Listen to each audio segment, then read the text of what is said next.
Hello everyone, welcome to Eternal Brews. My name is Pojo, and today we're going to be looking at Fateful Encounter, or whatever this deck ends up being named at the end of this. I think we decided on Fateful Encounter, but it's got a lot of different things going on, so we might end up changing the name later. In any case, this is Fateful Encounter at the moment, and this is a ultimate-based and fate-based deck reliant upon playing around a little bit with sort of draw-based effects, destiny, and fate effects, and just general card advantage in a sort of creature control type format. It's a little bit of a Mandrake deck. It's mostly focused around the Merriest Mandrake, because the Merriest Mandrake ends up dominating a large portion of the deck's general style, but we also do some interesting shenanigans that have nothing to do with the Merriest Mandrake, which are specifically Krull, Xumuc, Occultist shenanigans. So let's talk about all the internal synergies that are at work here, and what the base ideas behind the deck is. So this deck has two particular plans. One is to play a bunch of ultimates with Merriest Mandrake, gain life while doing it, and get a bunch of card advantage while doing it. The other one is to use Xenan Lifespeaker or any amount of other cards to influence Krull, Xumuc, Occultist while using Second Sight and Twinning Ritual to hit it and the Great Kudzu in order to generate more card advantage and also more health advantage, while basically playing out all of these smaller, lower cost units from your void. So basically we do stuff like play a Xenan Lifespeaker in a Journey Guide, we reduce the cost of the Kudzu and the Krulls that we draw, we give them Lifesteal, which causes them to basically reset certain parts of their abilities. For example, Krull, Xumuc, Occultist deals damage to you equal to your remaining power every time that it's drawn, but if it has Lifesteal, you get all of that health back. And combined with the ability to give cards charge off of Praxis Arcanum, or just to play these cards for cheaper with Journey Guide, we tend to get some big beaters down pretty early that we can then trigger the ultimates on, or attack in to get some cards back from our void, thus generating more card advantage and more board state advantage, which is what we're generally looking for. We want a lot of units on the board that are sort of slowly multiplying and constantly sort of recurring and pushing out all of their different setups. So yeah, gonna be some good stuff going on with that. All right, so yeah, let's look at all of the different pieces of the deck in order. We've got Darkwater Vines. This is a generally okay ultimate used to trigger Merriest Mandrake. It's also a 1-drop with regen, which is helpful for defending your early board. We want all of our cards to be under 1 and 2. This ends up not being the most important 1-drop, so we cut this one to 2. Journey Guide has Inspire, reduce the cost of units you draw by 1, so it makes everything cheaper when we hit it with Second Sight and Twinning Ritual, and it makes these big bombs, Kudzu and Xumuc Occultist, easier to cast. It also puts our 2 and 1 drops at 0, which means that they are drawn off of Krull, Xumuc, Occultist, even if we basically draw the card with no power available, which is a big bonus if we can actually get that kind of setup going. Xenan Lifespeaker is basically does everything. It has all the different synergies in the deck in one spot. It has the Inspire, so it hits up Krull, which means that you can basically use Krull's ability without taking damage from it. It also hits up your big units, which helps out with Praxis Arcanum, and it has an ultimate which triggers Merriest Mandrake. In addition, the ultimate gives it a +3/+3 bonus, while also it is a 1 cost, so whenever it's reincarnated or brought back from or twinned or anything along those lines, it's something that you can then pay to make a 4/4 into a 7/7 or a 7/7 into a 10/10, and just make this card into the most nasty, scary beater that you can possibly get. This card is pretty crucial to the deck's general design, and having them is relatively important to the overall setup, although you can beat the game or win fights without them. Shadowcreeper is a 3/1 with a nice ultimate ability that happens to give you a easy removal option. We want 2 or 3 of these to help trigger the Merriest Mandrake, and we want to use these instead of removal spells because they are ultimates, and ultimates are important to set up Merriest Mandrake type decks. Mandrake, of course, does a lot of the heavy lifting for the deck. The ultimate ability on Xenan Lifespeaker, Shadowcreeper, Darkwater Vines, Vine Grafter, and the Great Kudzu all can benefit from the card draw, and most can benefit from the cost reduction. Kudzu's ultimate goes down to 5 when Merriest Mandrake is out, Vine Grafters goes down to 2, Shadowcreepers goes down to 3, and Xenan Lifespeakers goes down to 2, and all of those continue to draw you extra cards and get you extra advantage while stabilizing your board because of Merriest Mandrake's healing ability. So the Merriest Mandrake just kind of ties a bunch of the card advantage together and puts the deck into a really interesting spiral of ridiculous nonsense once you have everything going. Because Krull is giving a lot of these pieces that are early a lot of extra resilience, they are coming back from the void very often. Merriest Mandrake becomes a lot more powerful in that respect because we get to trigger ultimates over and over again, and we get to bring Merriest Mandrake back a little bit more often than we would normally be able to do so.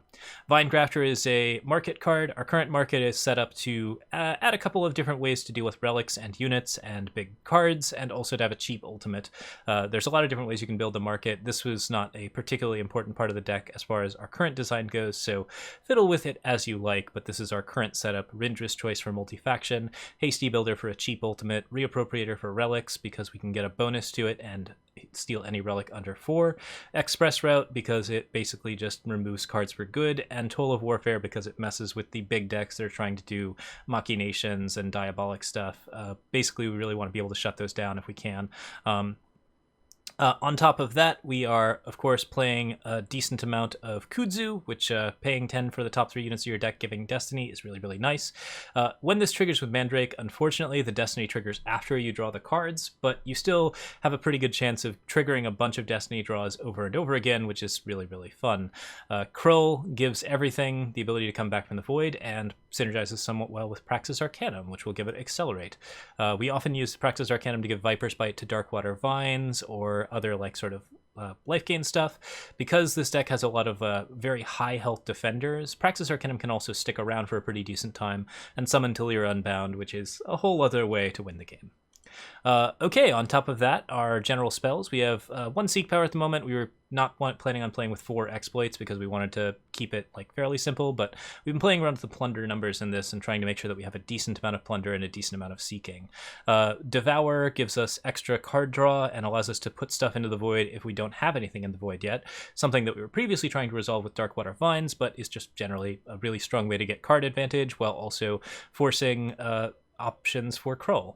Second Sight and Twinning Ritual are key cards in the deck. They can be used to gain life off of Kudzu, but most often they are used to trigger Krull and activate that reincarnation effect to get any sort of crucial piece like Lifespeaker or Merriest Mandrake back on the board.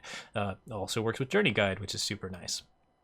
Send an Agent kills a bunch of stuff. We really like this for breaking relics and are just generally fond of it for basically all of the things that it does. And Exploit is our plunder card that basically dismantles certain pieces of combo and allows us to sort of play around with our opponent's deck a little bit while we set up, which is helpful because Disruption is pretty useful. This is a very strong card overall. Beyond that, we have Cylixes, we have Paintings, we have a seat or two to make sure that we have Xenan, since that is the primary color. And then the Painting just splashes for Primal a little bit, which is nice because it gets us a little bit of extra health. So all of that together leads to a deck that has a lot of nice internal synergies, does card advantage very well, and often plays a very significant board of nasty beater mandrakes while gaining a bunch of life and getting up to around like the 50 or 40 range against slower decks. This is a great control deck. It does a lot of different things all at once. It probably falls a little bit faster to some forms of like combo. It's particularly not good against combo, I would say. Exploit helps a lot, but I would say that like the control elements of it are really, really strong against aggro and mid-range, and not so good against decks that have very good disruption and decks that are very, very strong at playing around and removing your own units. So not so favored in the control and combo matchups, but very, very good in the aggro and mid-range matchups. Yeah, with that said, let's go ahead and get into some games with it, and we'll show it off a little bit more. This thing has just like so many different fun toys all spinning at once, and not too bad to build. Just 8 legendaries, 4 of which I think are really, really strong. Krull is just an amazingly powerful card, and if you're playing Kudzu and Merriest Mandrake together, you're probably going to be building a lot of different variations on that Mandrake deck, so this is a card that you can definitely craft for Mandrakes and feel pretty happy with building this variant of. So I feel like overall, not too expensive. There's definitely some like rares and other things in here, but a lot of good stuff available that you can generate that will be a lot of fun to play with. Okay, with that being said, let's get into some games. All right, Blind Angel here. We're gonna redraw there. I like Elysian Cylix Seed of Mystery. I like the Shadow Sigil here. Second Sight's really interesting. Yeah, this is a great hand overall. All right. So yeah, we have to remember that we messed up on saying that dealing 0 damage would trigger 0 cost units, because it does not count as dealing damage. just a note to make, but everything's running very smoothly so far. So I've got my early unit, I've got my Praxis Arcanum. The thing I don't really have is a lot of the like setup tools. We just have decent units to play and decent like plays for the next couple of turns. So we're looking for the long-term plan overall, but we have a good 3-turn plan, so I'm not too worried about it. I think we play Elysian Cylix first, so we have a chance to second sight if we need to. It seems unlikely because we're going to play the Shadowcreeper next, but good to set that up. And then with a Shadow Sigil, we can set up Xenan Cylix. Maybe even put some extra health on the Shadowcreeper. Alright. Second sight is available. In general, we want to save our second sights because that's going to help us with playing out the extra bonus advantage that we have. This might be an exception. I can certainly do it in response to other things like exploit, and potentially even like get into a situation where they can't exploit cards because we don't have any. Roland, the Iron Tyrant, is a very scary card here, but not one that we are particularly worried about just yet. I think what we do is we play Praxis Arcanum, and then we... Oh, I didn't mean to accelerate. I actually was looking for Viper's Bite. Okay, that was my bad. Pretty terrible mistake overall, but we can just kill the Roland with the Shadowcreeper. It'll be fine. Yeah, no, I'm mad about that. That's unfortunate. That was a big misplay. I thought for sure the Viper's Bite was on the left, and I just... It might be randomized?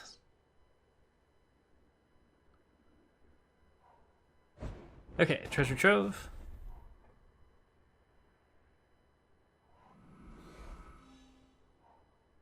I'm pretty sure it's always in the same order. Accelerate, Refresh, Viper's Bite.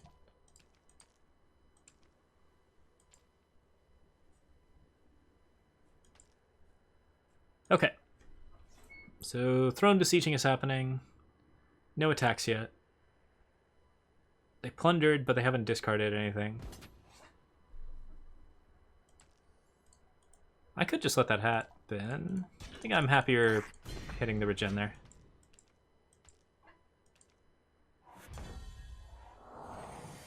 Okay, Merriest Mandrake is great here. Give Viper's Bite to this 1/1.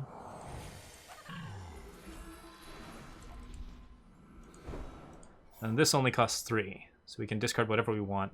Probably a Shadow Sigil to kill that. Which triggers 2 ultimates. Getting us a Vine Grafter. And now we got a good defense going on. I did still lose out on the Accelerate, but I can put the extra stuff on a bunch of different cards. I have a ton of treasure troves, I have a ton of card advantage. We're looking in pretty good shape. Okay, and because Roland is a big scary monster, we're probably going to try to kill him immediately with a Rindra's Choice. I'll swap in for it before treasure troving. I think we'll just trade a treasure trove for it. Could also trade a Feln painting for it.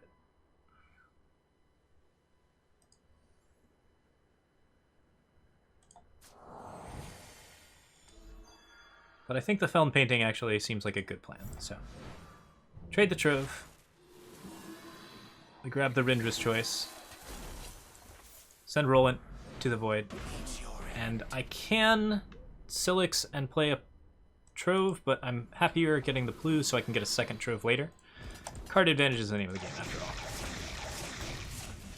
Alright, a big charge Valkyrie is pretty likely to come out at us this turn. That's the one thing that we probably could have held Cylix for, is a send an agent to kill like Daheen Blitz or something like that. But they only have 1 red, so I think we're right in just attacking here and pushing damage. Yeah, Backbreaker, the most common card to see out of this green-purple deck. Kills the Mandrake, which is unfortunate, but we don't have a way to kill the Relic. Actually, we do. We have Backbreaker, so we're capable of bringing that back when things are ready. First things first, let's treasure trove.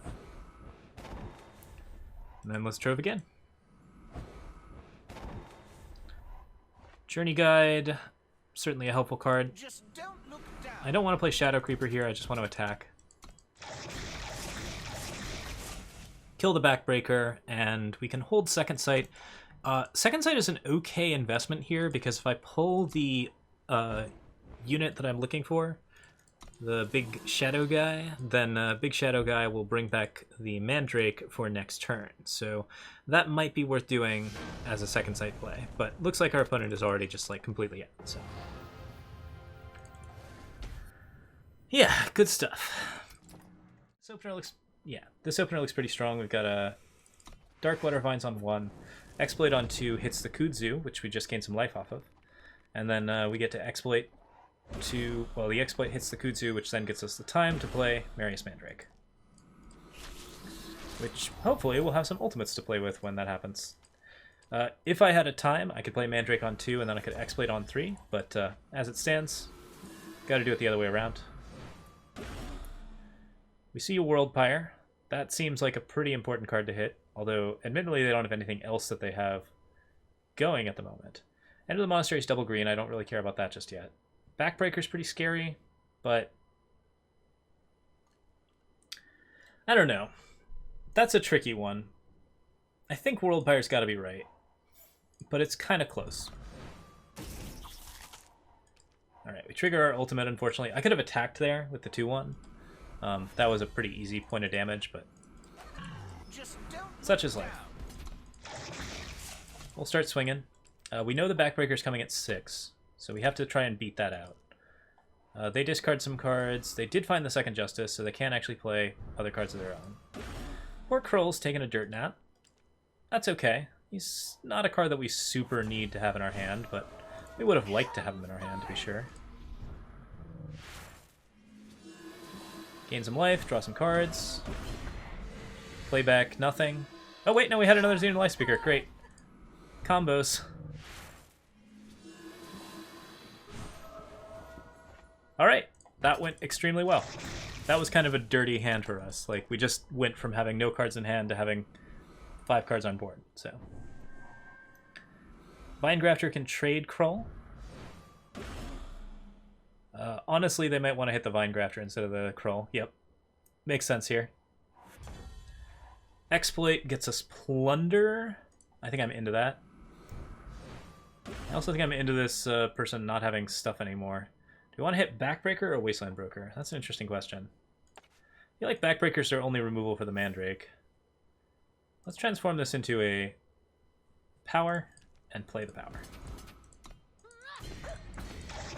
That could make me a bit vulnerable to, like, you know, drawing too many twinning rituals, but it also allows me to play other cards and get our ultimates a little faster. I was going to try to plunder for treasure troves, but of course I can't do that. Okay. Primal, that's fine. 4/4 and 2 means he'll probably block a 4/4, and we'll get 6 damage through.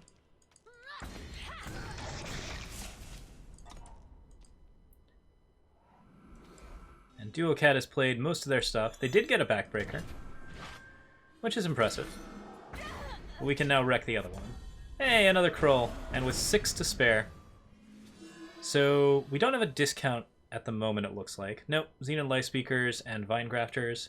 Grafter would be nice, but I think the Lifespeaker or the Merriest Mandrake are the key cards here. We'll probably go with Lifespeaker since we've already got a 4/4 out, and we kind of are on pressure right now. Second Mandrake is great. We don't have to play that this turn. It's just a nice card to hold. And Krull, Xumuc, Occultist can almost be played, which is nice. Know thy enemy. That is a tough card for us. That's the reason why we held the Merriest Mandrake. So they're out of cards. We are not out of cards yet. And we can play Krull and get some extra bonus stuff going on. Get our Mandrakes back, get our Xenan Lifespeaker back. Just sort of play for the value. Okay, looking delicious. Do we want to hit the... I think we want to just hit Kudzu here. Yeah, that looks great. Also, if we win, but you know, that kind of is sort of how it goes.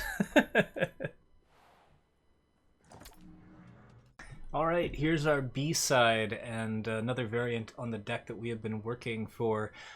We added more Darkwater vines so that we could support Uxu Carnivorous Bloom, another big 7-drop that plays around really well with the rest of the Mandrake synergies, and also as something you can discard to Shadowcreeper and feel pretty decent about if the card is drawn early.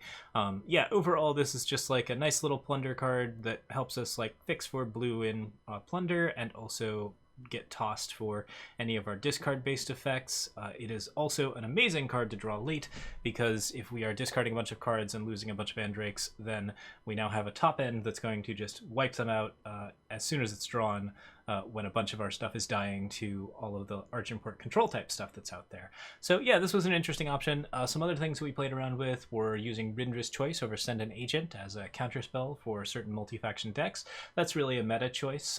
Currently Send an Agent is in the market on this one, but obviously this is just sort of like playing around with different ideas and trying to keep an even higher unit count with even higher ultimate counts. As you can see, we've even gone down on the journey guides to make it much easier to stack Mandrake awesomeness over and over and over again with exploits and other different setups. So yeah, like this is definitely like a real fun deck. I very much enjoyed playing around with it. I think there's a lot of room for interesting control decks featuring mandrakes, and so I encourage you all to experiment over the Christmas holidays. We'll be gone for the next couple of days, but as I said, we should be getting some videos up. At the very least, this brew will be coming up, and then we'll be back on the 29th, so we'll probably be streaming on the 30th or the 1st, starting at 7 p.m. PST. So tune in to Twitch TV to watch, and please consider subscribing. Thank you so much for watching, and we'll see you all next time. Bye.